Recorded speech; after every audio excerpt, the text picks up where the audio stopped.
Universidad Nacional Mayor de San Marcos, Derecho y Ciencias Políticas de la Universidad de Lima, y actualmente, como también conocemos, es coordinadora nacional de Derechos Humanos. Esta tarde ella va a dar una conferencia acerca de la mujer y los estereotipos.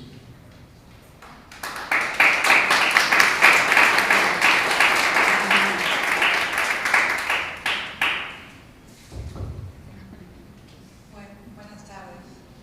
Bueno, muy ilustrativa la conferencia de mi compañero, licenciado Luis Ulis, porque bueno, la verdad es que es bastante difícil resumir en pocos minutos esta trayectoria de la historia de las mujeres, ¿no? Y bueno, hace mucho tiempo que vengo trabajando sobre este tema.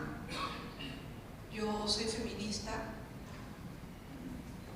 lo he sido desde muy joven, y creo que cuando me preguntan, feminista es porque eres el otro lado del machismo. No, el otro lado del machismo, yo no creo que sea el feminismo, el otro lado del machismo es el victimismo.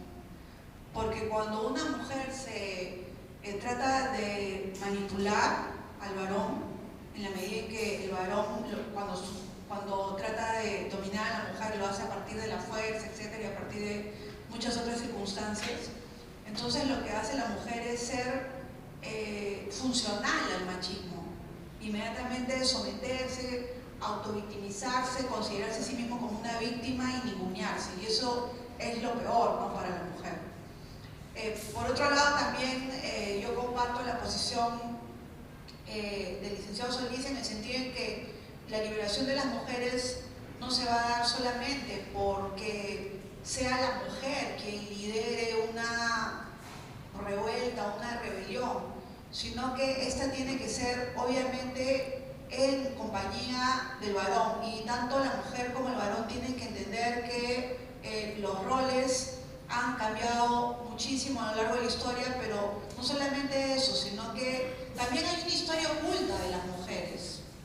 Georges Duby, un historiador francés, primero comenzó a hacer una serie de investigaciones sobre la vida privada en Roma, la vida privada en Grecia, la vida privada en la Edad Media, qué se hacía en las casas. O sea, no era la historia de las guerras, de las guerras del Peloponeso, sino era lo que se hacía en las casas, qué se cocinaba, cómo se preparaban, digamos, la comida, cómo se vivía, qué se hacía en el día a día, quién cuidaba, quién no cuidaba.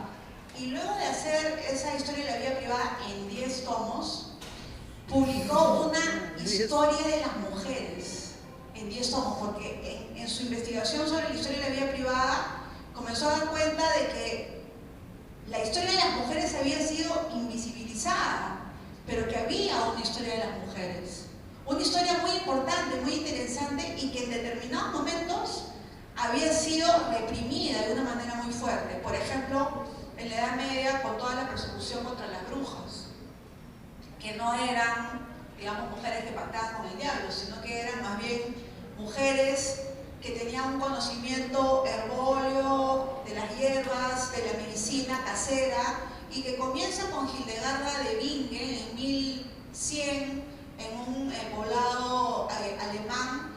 Hildegarda de Bingen era una abadesa de un convento y era una experta en hierbas, y les enseñaba a las monjas del convento a utilizar esas hierbas para curar enfermedades, pero también para fortalecerse, etcétera, etcétera. Este conocimiento se transmite por las mujeres, y es en la ya más bien tardía Edad Media, en 1400, cuando comienzan los médicos que tenían, digamos, el monopolio del uso de la medicina a contraponerse a estas mujeres, y finalmente terminan en la hoguera, ¿no? Y por supuesto acusadas de brujas. Entonces hay que entender que hay una historia también de las mujeres, que es una historia no revelada, una historia oculta, una historia que se ha mantenido sosegada y que sin embargo hoy en día vamos entendiendo y conociendo mejor debido a esta arqueología del saber que han hecho algunos historiadores varones y muchas historiadoras mujeres. También he sabido ahora, hoy en día, que una de las mujeres que participó en la Revolución Francesa, Olympia de Gouges, escribió los derechos de la mujer y la ciudadana. Bueno, se puede imaginar cómo terminó. Guillotinada. Sí, bueno, guillotinada por Robespierre, ¿no? Entonces, bueno, porque además era su oponente política, porque había toda una situación política en la que ella también participó, ¿no? Entonces sí ha habido una participación de las mujeres. Cuando se habla del Renacimiento, se ha mencionado también el Renacimiento, pero no nos olvidemos que Isabel I de Inglaterra fue la gran reina virgen que reinó durante la época de Shakespeare. Fue la mujer que acumuló tanto oro que fue ese oro el que produjo la primera revolución industrial, porque acumuló ese oro porque tenía corsarios que le robaban el oro a los españoles y que fueron acumulando en préstamos además a los holandeses, y finalmente ese oro, o sea, con el exceso, con esos excedentes se produjo la primera revolución industrial. Entonces, sí es bien interesante hacer este seguimiento de cuáles son estas mujeres invisibles y las otras visibles y, digamos, cómo terminaron, ¿no? Yo me acuerdo que siempre cuando estudiaba en la universidad, algo que me decían mis compañeros sanmarquinos era, bueno, pero ¿qué mujeres filósofas hay? ¿No? Y claro, yo en mi ignorancia no sabía, pero hoy en día se conocen cada vez más, digamos, algunas historias de mujeres filósofas, entre ellas la de Hipatia de Alejandría, que murió que era una filósofa que desarrolló toda una teoría sobre el cosmos y que murió debido a los cristianos de ese entonces que se le opusieron, ¿no? Y la mataron a pedradas, literalmente. Entonces, hay toda una serie, hay una película hermosa que se llama Ágora, de Amenábar, que es la historia de Hipatia, que se la recomiendo altamente. Bueno, yo quería más bien ahora hablar sobre un tema que se ha mencionado acá, pero es un tema un poco más académico, que tiene que ver, que fue construido y que fue propuesto como concepto a partir de la segunda ola del feminismo, de la ola del feminismo que surge en los años 50 en Estados Unidos, con en primer lugar, acceso de las mujeres a puestos laborales. Cuando se produce la Segunda Guerra Mundial, los hombres van al frente y las mujeres tienen que trabajar y son las que reemplazan a los hombres en las fábricas. Y entonces, a partir de esta situación, después cuando las mujeres regresan a las casas, cuando termina la guerra, es que se produce esta situación en que las mujeres ya no encajaban en esos espacios. Junto con eso, se produce también el descubrimiento de la píldora anticonceptiva, que fue verdaderamente la tecnología que ayudó a que las mujeres se liberaran. Porque antes, bueno, obviamente hombres y mujeres, pero las mujeres eran las que llevaban la carga pesada del hijo, o sea, ante las relaciones sexuales salían embarazadas. Entonces, el descubrimiento tecnológico del control de la natalidad en manos de las propias mujeres es lo que permite el ingreso también de las mujeres a sectores educativos de segundo nivel como son las universidades. Entonces hay todo un proceso bastante complejo y es en ese proceso complejo que surge este concepto, ¿no? Que es el concepto de género. Marta Lamas es una antropóloga, bueno, yo lamentablemente no puedo hablar, siempre para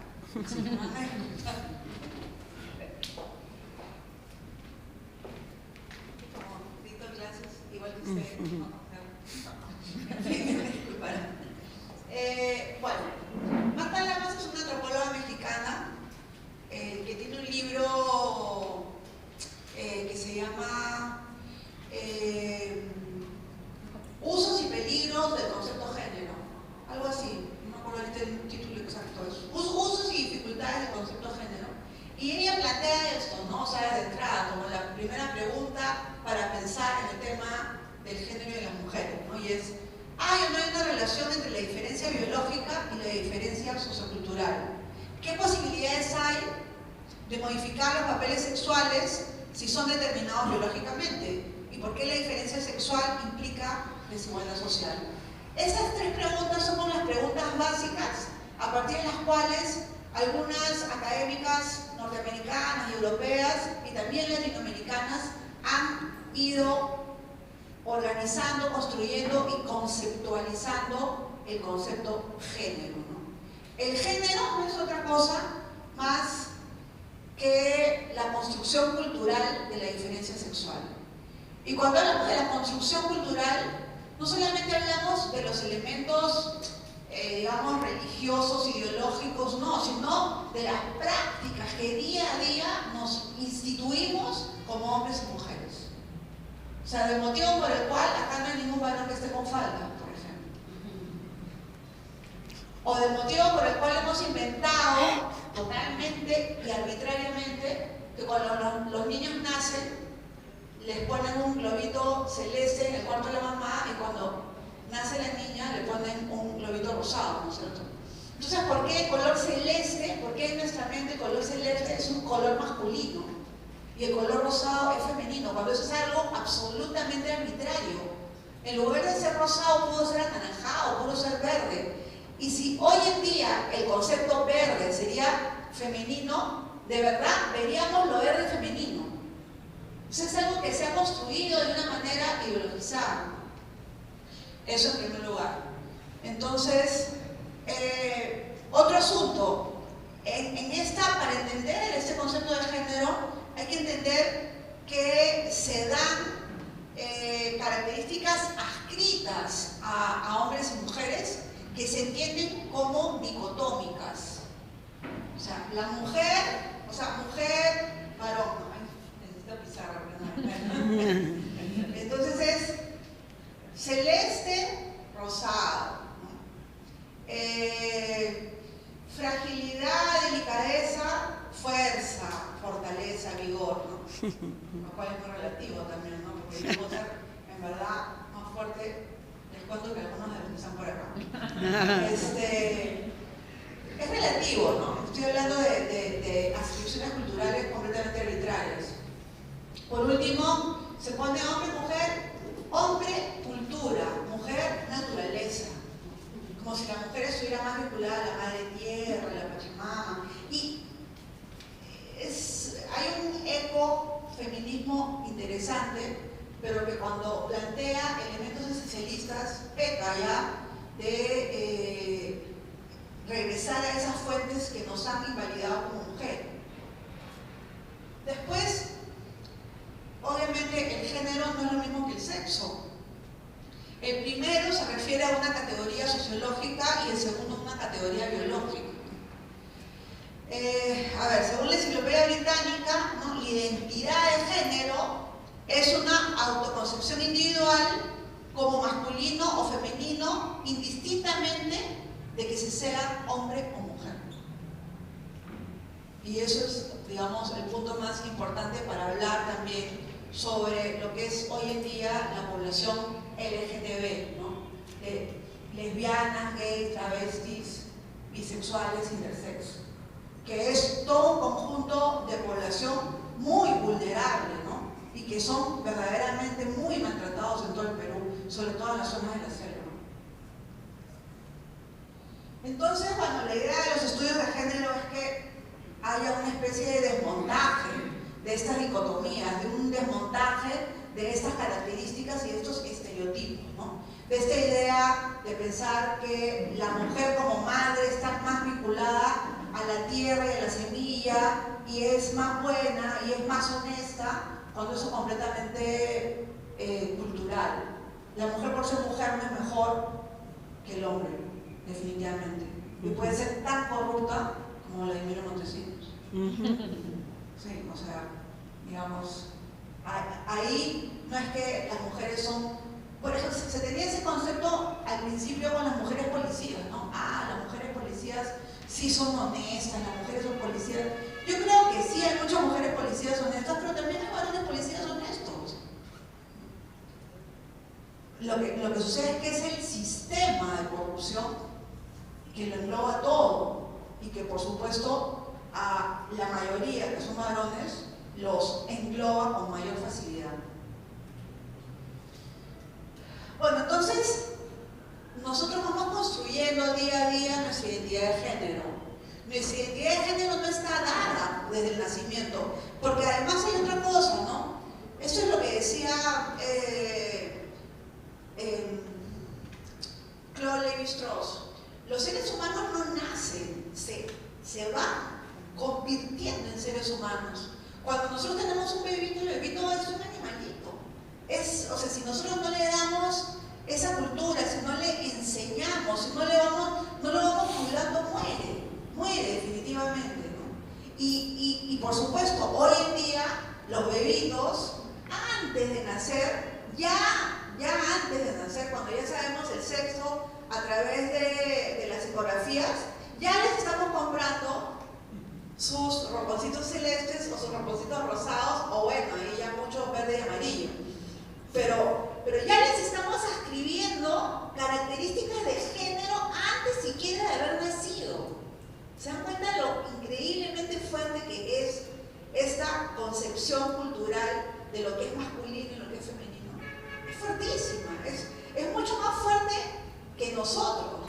Porque es el sistema en el que nacemos y nos vamos imponiendo poco a poco. Entonces, el primer asunto es que la identidad es un proceso. Comenzamos a ser humanos cuando nacemos y no terminamos ese proceso hasta el último día de nuestras vidas. No es que ya somos lo que somos de ahora para adelante, no es así. Es un proceso que transcurre durante toda nuestra vida, hasta que cerramos los ojos.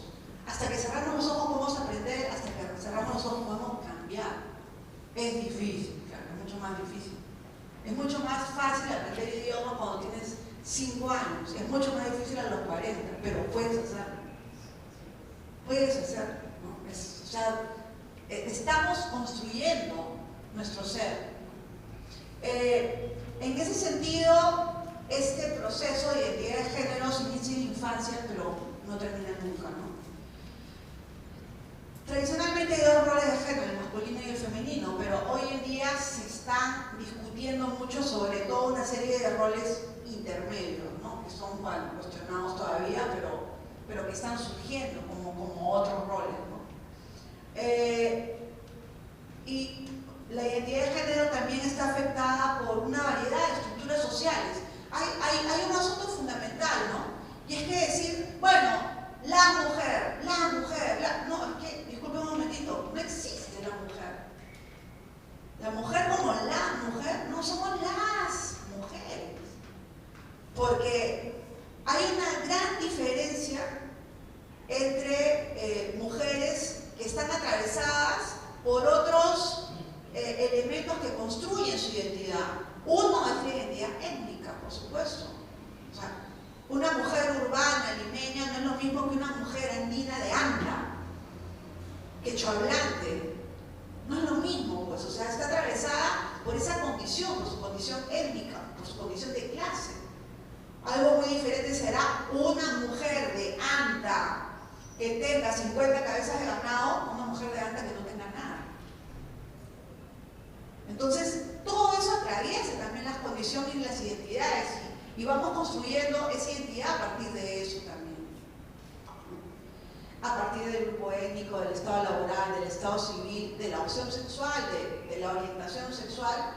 Y también, por supuesto, y eso es muy importante, justo lo estaba diciendo el profesor, la religión nos da una serie de elementos que van condicionando también nuestras identidades de género.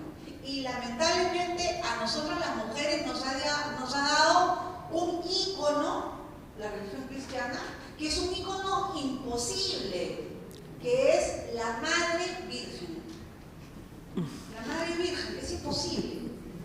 O sea, si eres madre no puedes ser virgen, ¿no es cierto?